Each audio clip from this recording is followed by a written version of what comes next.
Varicose veins కి సరైన చికిత్స కోసం సంప్రదించండి ఎవిస్ హాస్పిటల్. నమస్కారం. కార్తీక పురాణం 28వ రోజు పారాయణలోకి వచ్చాం.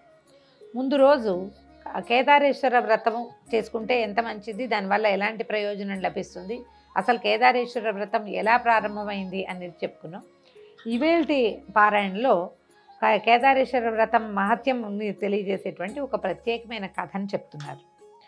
వశిష్ఠ మహర్షి చెప్తున్నారు జనక రాజర్షికి, మహారాజా, ఈ కార్తీక వ్రతాన్ని, కేదారేశ్వర వ్రతాన్ని ఆచరించి సంపన్నమైన ఒక కుటుంబ కథను చెప్తాను వినమంటున్నారు. పూర్వకాలంలో వారణాసిలో ఒక నిరుపేద వర్తకుడు ఉండేవాడు.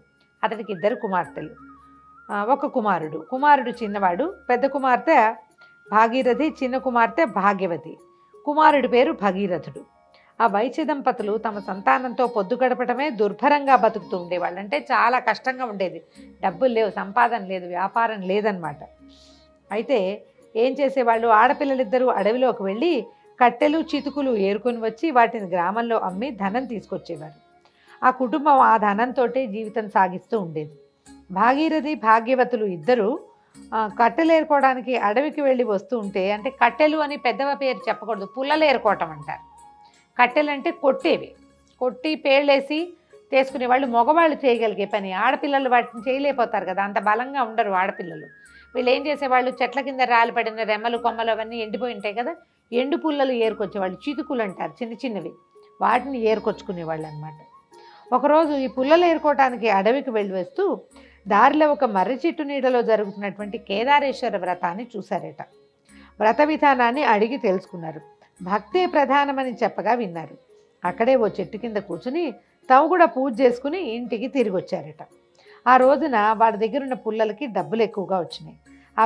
అదంతా కూడా కేదారేశ్వరుని వ్రతమహత్యమేనని, ఆయన యొక్క కటాక్షమేనని గ్రహించారు.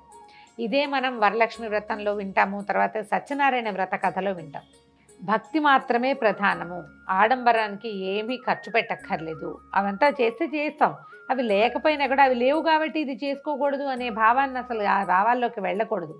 పైగా ఏంటంటే ఈ వ్రతాలు అవి ఎవరు చేసుకుంటున్నా మనం ఆ దారింటి వెళ్ళేటప్పుడు వినాలి, ఆగాలి, తెలుసుకోవాలి, కుదిరితే చేసుకోవాలి, ఆడంబరం అక్కర్లేదు, పూజ ఎట్లా చేయాలో తెలుసుకుంటే సరిపోతుంది. తర్వాత ఏం చేశారు, ఈ ఆడపిల్లలిద్దరూ ఇది కేదారేశ్వరుడి కరుణా కటాక్షం అని తెలుసుకొని తల్లిదండ్రులను అడిగారు. అయితే వాళ్ళేమన్నారు, పూజా ద్రవ్యాలకి, ధూప దీపాలకి, నైవేద్యాలకు ఖర్చు చేయడానికి తగినంత సొమ్ము లేదు కదా, ఆ దేవదేవుని కరుణ కలిగినప్పుడు తప్పకుండా చేసుకుందామని అన్నారు. అప్పుడు ఈ పిల్లలు ఏమన్నారు, అంతగా భక్తి మాత్రమే ప్రధానం అన్నారు, ఆ దేవుడు మనకు అనుగ్రహించిన విధంగానే చేసుకుంటామన్నారు అక్క చెల్లెళ్ళు. అక్కడ చెప్పారు వాళ్ళు భక్తి మాత్రమే ప్రధానమని. అక్కడికి వ్రతం చేసుకొచ్చాక, పూజ చేసుకున్నాక మనకి పుల్లలకి రోజు వచ్చే రూపాయి కంటే ఇంకో రూపాయి అదనంగా వచ్చింది. ఇవన్నిటికీ నైవేద్యాలకు డబ్బులు కావాలి, అలా ఆలోచించద్దు, పూజ చేసుకుందాం అన్నారు. తల్లిదండ్రి ఒప్పుకున్నారు. అంటే ఇప్పుడు ఎవరైనా పూజ చేసుకుంటాం అన్నప్పుడు ఎంకరేజ్ చేయాలి కానీ డిస్కరేజ్ చేయకూడదు. ఈ కథల్లో మనకు అదొకటి తెలుస్తుంది ప్రత్యేకంగా. ఆ రోజున ఉదయమే గంగానదికి వెళ్ళి తలస్నానం చేసి వచ్చారు. మంచినీళ్ళు కూడా తీసుకోకుండా ఉపవాసం ఉన్నారు. కేదారేశ్వరునికి నమస్కరించుకున్నారు. అడవికి పుల్లలేరుకోవడానికి వెళ్ళారు. వస్తూ దారిలో మర్రి చెట్టు ఆకులు, మర్రి పళ్ళు, మర్రి ఊడలు కోసుకుని తెచ్చుకున్నారు. సాయంత్రం ఇంటి ముందు ముగ్గులు తీర్చిదిద్దారు. పూజ చేయటానికి వేదికను ఏర్పాటు చేసుకున్నారు. పరమేశ్వరుడి చిత్రపటాన్ని పెట్టుకున్నారు. గణపతికి నమస్కరించారు. పరమేశ్వరుని పూజించారు. స్వామి, మేము నిరుపేదలం, ఈ మర్రి ఆకుల్ని తమలపాకులుగా భావించు, మర్రి కాడలని అంటే ఊడల ముక్కల్నే వక్కలనుకో, ఈ మర్రి పళ్ళనే బూరెలుగా భావించి స్వీకరించు, ఈ మర్రి ఊడలు ఉన్నాయి, వీటికి ఇంకా పెద్ద పెద్ద ఊడలు, వాటిని తోరాలనుకో అని పరమేశ్వరుడికి వాటిని నివేదించారు. పచ్చికాయలు కూడా కోసుకొచ్చారు. పచ్చికాయలేమో వక్కలనుకోమన్నారు, పళ్ళేమో నైవేద్యం అనుకోమన్నారు. మర్రి ఊడలు కట్ చేసుకొచ్చుకున్నారు.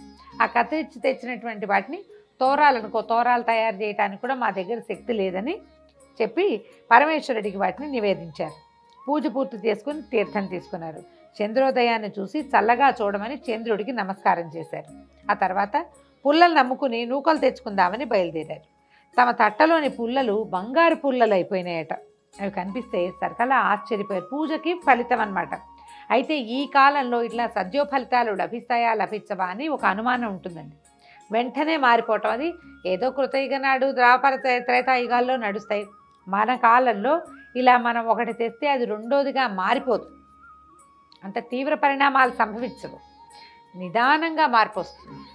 ఆ బంగారు పుడకల కారణంగా వాళ్ళ స్థితిగతులు మారిపోయాయి, పేరు ప్రతిష్టలు పెరిగాయి. నియమం తప్పకుండా కార్తీక నోములు నోచుకునేవాళ్ళు. కుమార్తెలిద్దరికీ యుక్త వయసు వచ్చింది. సౌందర్యవంతులైనటువంటి కుమార్తెలలో పెద్దమ్మాయిని తూర్పు దిక్కు నుండి ఒకరు, పడమర దిక్కు నుండి మరొకరు చిన్నమ్మాయి కోసము వచ్చి తమ కుమారులకు భార్యలుగా చేసుకుని అమ్మాయిలకి చక్కగా మంచి సంబంధాలు వచ్చినాయి, పెళ్ళిళ్ళు అయిపోయినాయి. భగీరథయ్య కూడా పెరిగి పెద్దవాడయ్యాడు, ఆఖరి అబ్బాయి అన్నమాట.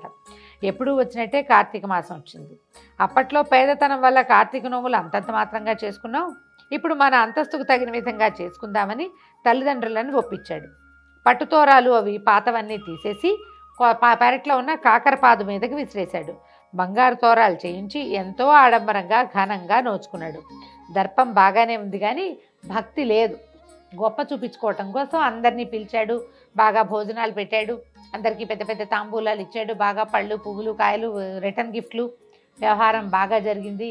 భక్తి మాత్రం తక్కువగా ఉంది. ఇది తన తాలూకు ఆడంబరాన్ని డాంబికాన్ని తమ సంపదని చూపించుకోవటం చేసిన దానికోసం చేసినటువంటి వ్రతం అవటంతో భక్తి లేదు, మిగిలిన క్రియలన్నీ జరిగినాయి అన్నమాట. అయితే ఈ భక్తి లేకపోవడం వల్ల కేదారేశ్వరుని అనుగ్రహం తప్పింది. సిరి సంపదలు తరిగిపోయాయి. పేదరికంతో మళ్ళీ వాళ్ళ బతుకు దుర్భరమైపోయింది. తిండి గడవటం కూడా కష్టమైపోయింది. పెరట్లోని కాకరపాదు విరగ్గాసింది, విపరీతంగా కాసిందట. తల్లి కాయలు కోసి కొడుకు చేతికిచ్చి షావుకారు చేతికిచ్చి నూకలు ఏమైనా తీసుకురా గంజి తాగుదామని పంపించింది. అయితే వాటిని తీసుకెళ్ళినటువంటి భగీరథ శ్రేష్ఠి ఈ అంగడికి వెళ్ళి అయ్యా ఈ కాకరకాయలు తీసుకుని 2 నూకలు ఇప్పించండి అని పరిపరి విధాలుగా బతిమలాడినా కూడా ఈ చేదుకాయలు దేనికని కసురుకుని కొన్ని నూకలు ఇచ్చి పంపించాడు. అయితే శెట్టి ఆ కాయల్ని తీసుకుని వెళ్ళి భార్యకి ఇచ్చి పులుసు పెట్టమన్నాడు. ఆమె ఆ కాయను కొయ్యగానే వాటిలోంచి నవరత్నాలు రాలిపడ్డాయట. ఆశ్చర్యపోయాడు శెట్టి, మురిసిపోయాడు. మర్నాడు మళ్ళీ భగీరథయ్య కొన్ని కాయలు పట్టుకుని వెళ్ళి ఆ షాపుకి వెళ్ళాడనమాట, ఈ కాయలు తీసుకుని నూకలు ఇవ్వమని. అయితే శ్రేష్ఠ అడిగాడు, ముందు రోజు నవరత్నాలను చూశాడు కదా, అందుకని అతను అడిగాడు, అబ్బాయి ఈ చెట్టు ఎక్కడిది, ఈ కాయలు ఎక్కడివి, ఎక్కడి నుంచి తెచ్చావు, చాలా బాగున్నాయని అడిగేసరికల్లా ఇతను ఏమన్నాడు, భగీరథుడు నువ్వు మా పెరట్లో ఉన్న ఒక చెట్టు కాసినాయి అని చెప్తే ఆ కాయల్ని రోజు నాకే పట్టుకురా అని చెప్పాడనమాట. కుర్రాడు ఆనందించాడు. భగీరథుడు ఆనందించి ఇంటికి వెళ్ళిపోయాడు. ప్రతిరోజు ఆ కాయలన్నీ పట్టుకెళ్ళి శ్రేష్ఠికి ఇచ్చేసేవాడు. ఆ కొట్లో ఇచ్చేసరికల్లా ఆయనేమో ఆ కాకరకాయలన్నీ తీసుకున్నాడు. ప్రతి కాకరకాయలోనూ నవరత్నాలు రాలి పడుతున్నాయి, అవన్నీ వాళ్ళు ఉంచుకున్నారు. వీళ్ళకి ప్రతిరోజు 2 సోలలు నూకలు ఇచ్చేవాడు, నూకలు తెచ్చి గంజి కాచుకునేవాళ్ళు. కొంతకాలానికి పాదుకున్న కాయలన్నీ అయిపోయాయి. మళ్ళీ కథ మామూలే. ఆకలి బాధ వాళ్ళని కష్టపెడుతోంది.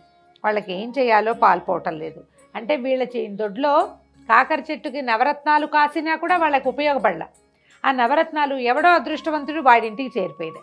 మన ఇళ్లలో కూడా ఇలా అవుతుందండి. అన్నీ మన దగ్గరే ఉంటే పక్క వాళ్ళకి ఇచ్చాక అది అద్భుతంగా పరిణమిస్తుంది, మన దగ్గర ఉండగా అది పనిచేయదు. ఎందుకంటే మనకి దైవానుగ్రహం తప్పడం వల్ల.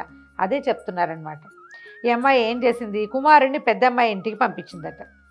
మన పరిస్థితులు ఇట్లా ఉన్నాయి చెప్పు అని చెప్పేసరికల్లా సరే ఏమైంది, సాయం తీసుకురమ్మని పంపిస్తే భగీరథుడు కాలినడకతో బయలుదేరాడు. పెద్దక్కింటికి చేరుకున్నాడు. బికారిలాగా ఉన్న అతన్ని చూసి అన్న ఇంటి నౌకర్లు లోపలికి రానివ్వలేదట. అయితే ఇక పైన మేడ మీద తలారబెట్టుకుంటున్న భాగీరథి అమ్మాయి, అంటే మొదట పూజ చేసుకున్న అమ్మాయిల్లో ఒక అమ్మాయి అన్నమాట, తమ్ముడిని లోపల తీసుకెళ్ళింది.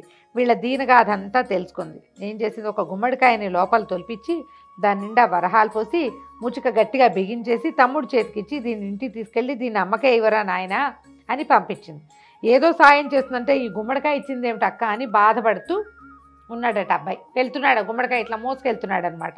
దారిలో ఒక గద్ద పైనుంచి ఎగురుతూ ఈ గుమ్మడికాయ ఎర్రగా ఉండేసరికల్లా అదేదో తినే వస్తువు అనుకుని అది తన్నుకుపోయింది. ఒక పూట కూరైనా గడుపుకోవచ్చు అని అనుకుంటే గద్ద కాస్త తన్నుకుపోయిందని బాధపడి ముందుకు వెళ్ళలేక అక్కడి నుంచి చిన్నక్కయ్య గారింటికి వెళ్ళేట. కాలినడకన వస్తున్నటువంటి తమ్ముడిని చూసి వడివడిగా మేడ దిగొచ్చి తమ్ముడిని ఇంట్లోకి తీసుకెళ్ళింది. యోగక్షేమాలు అడిగి తెలుసుకుంది.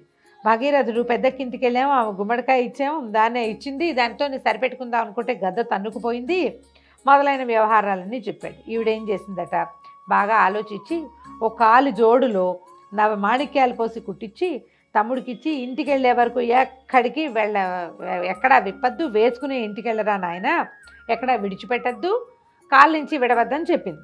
చెప్పేసరికల్లా ఈ అక్క కూడా పెద్దక్కలాగా ఉత్త చేతులతో పంపుతోందని బాధపడ్డాట.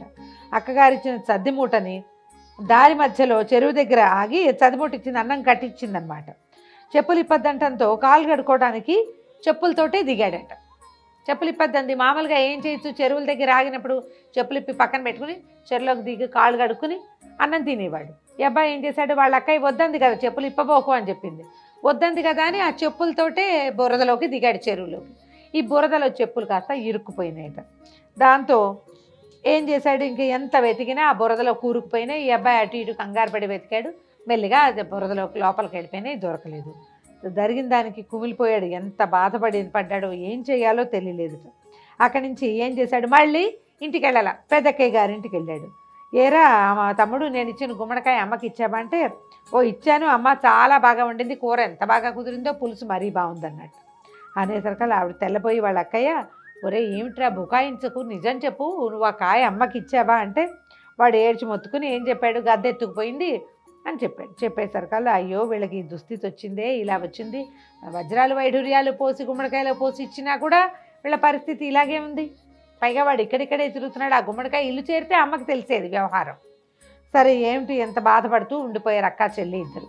కార్తీక మాసం వచ్చింది. ఆవిడ ఏం చేసింది, కార్తీక నోము సన్నాహం చేసుకుంటూ తమ్ముడిని అడిగిందట, కార్తీక నోములు ప్రతి ఏటా చేస్తున్నారా అంటే, ఆ స్వామివారి తోము చాలా గొప్పగా బంగారు తోరాలతో, వెండి తమలపాకులతో, ముత్యాల సున్నంతో చాలా వైభవంగా చేశామక్క అని చెప్పాడు. ఇది ఒక సంవత్సరంలో జరిగింది. ఈ కార్తీకంలో వీళ్ళు వ్రతం చేసుకున్నారు. మరుసటి కార్తీకానికి బికార్లు అయిపోయారు. అయితే ఇంత బాగా వ్రతం చేస్తే ఏం జరిగిందిరా తర్వాత అని అడిగితే తమ్ముడు ఏం చెప్పాడంటే, ఇలా ఇలా జరిగింది, మొత్తం ఆస్తంతా పోయింది, వ్యాపారంలో వేసిన ఓడలన్నీ పోయినాయి, ఇంటి ఇల్లు వాకిలి పోయినాయి, అప్పు వచ్చింది, ఇల్లు జప్తుకొచ్చింది, మేము గుడిసెలో ఉంటున్నాము, మా పరిస్థితి ఇలా అయింది. కిందటి సంవత్సరం కేదార్ను ఘనంగా చేసిన తర్వాతే మాకు ఈ పరిస్థితి వచ్చింది అనగానే అప్పుడు అమ్మాయికి ఏమనిపించిందంటే, కేదారేశ్వరుడి దయ తప్పటం వల్లే ఇది జరిగిందని భావించి తమ్ముడు చేత కార్తీక పూజలు చేయించి తమ్ముడికి కొంత డబ్బు ఇప్పించిందట. తమ్ముడు ఆడంబరాలకు పోయి స్వామి కరుణకి దూరమయ్యారు. కుటుంబ సాంప్రదాయానుసారం వ్రతం చేయాలి, అమ్మకి చెప్పి నోములు చేయమని హెచ్చరించింది. ఆమె చెప్పిన మాటల ప్రకారం తల్లిదండ్రులు కార్తీక నోము గురించి ఆలోచించుకుని తాము ఇదివరకు ఎలా చేసుకునేవారో అదే విధంగా మళ్ళీ కార్తీక వ్రతాన్ని చేశారు. ఆ కరుణామయుని దయ వల్ల పూర్వపు సంపదలు లభించాయి, జీవితం ప్రశాంతంగా గడిచింది. అంటే తొలి కాలంలో ఇళ్లల్లో ఏ విధానం ఉంటుందో వ్రతాలు అదే విధానంలో చేయాలి. తోరాలు అవి మార్చకూడదు. అంటే వీళ్ళు మొదటి రోజుల్లో మర్రి పళ్ళు పెట్టారు కాబట్టి ఇప్పుడు కూడా అవే పెట్టాలా అంటే కాదు, కలిగిన పళ్ళు పువ్వులు పెట్టచ్చు. తొలి రోజున మర్రి ఊడల్నే తోరాలుగా చేసుకున్నారు, అవే చేయక్కర్లా, ఏదో సామాన్యమైనవి పట్టు చేయొచ్చు. ఈ తోరాలు వాటిని పారేయకూడదు, నియమభంగం చేయకూడదు. గృహ సాంప్రదాయం ఎలా ఉందో అలాగే చేయాలని చెప్తారు. నోములన్నీ కూడా అంతే. ఎవరైనా చేసే నోముల్ని కాపీ చేయకూడదు, అది కూడా చెప్తారు. ఒకవేళ ఇప్పుడు ఈ నోములు విన్నాం మనకి కార్తీక నోము కేదారేశ్వర వ్రతం చేసుకోవాలనిపించింది, మన ఇంట్లో లేదు, ఉండవు, అందరి ఇళ్లలో ఉండవు కదా. ఉండనప్పుడు ఏం చేయాలంటే పురోహితుడి సలహా తీసుకోవచ్చు, ఇంటర్నెట్ సలహా తీసుకోకూడదు. ఇది క్లియర్గా చెప్తున్నాను చూడండి. ఎవరో కాదు, ఆ పురోహితుడు మన సమీపంలో ఉండాలి. ఇలాంటప్పుడు మనం ఏం చేయాలి, ఇలా ఉంది ఏం చేయాలని సలహా అడగడానికి వీలయ్యేటువంటి అవకాశం తీసుకుని ఓ అయ్యగారినో, ఓ పూజారినో, ఓ గురువు గారినో వారినే మన అమ్మా నాన్నలుగా భావించి అడిగి వాళ్ళు ఏది చెప్తే ఇంకా ఆ ప్రకారం దాన్ని అట్లా కంటిన్యూ చేసుకుంటూ రావాలి. కొంతకాలం మనం చేస్తుంటే పిల్లలకు కూడా అదే పంథా అలవాటు అవుతుంది. కొత్త పంథాలని ఎప్పుడూ కాపీ చేయకూడదు. వ్రతంలో ఈ వ్రత కథలో అది క్లియర్గా చెప్తారు. తొలికాలం నుంచి వచ్చిన పద్ధతులనే ఎప్పుడూ ఆచరించాలని. భగవంతుని పూజలో భక్తికే ప్రాధాన్యం కానీ ఆడంబరాలకు కాదు. వైభవాల మోజులో భగవదారాధనలో భక్తిని కోల్పోకూడదని ఈ వ్రత కథ మనకి తెలియజేస్తోంది. కేదారేశ్వర వ్రత కథ విన్నా చెప్పినా కూడా విశేషమైన ఫలితం లభిస్తుందట. అఖండమైనటువంటి పుణ్యబలం పెరుగుతుందంటారు. నేను చెప్పాను, మీరు విన్నారు. దీంతో 28వ రోజు పారాయణ పూర్తయింది. రేపు ఉదయం 29వ రోజు పారాయణలో కలుసుకుందాం. నమస్కారం.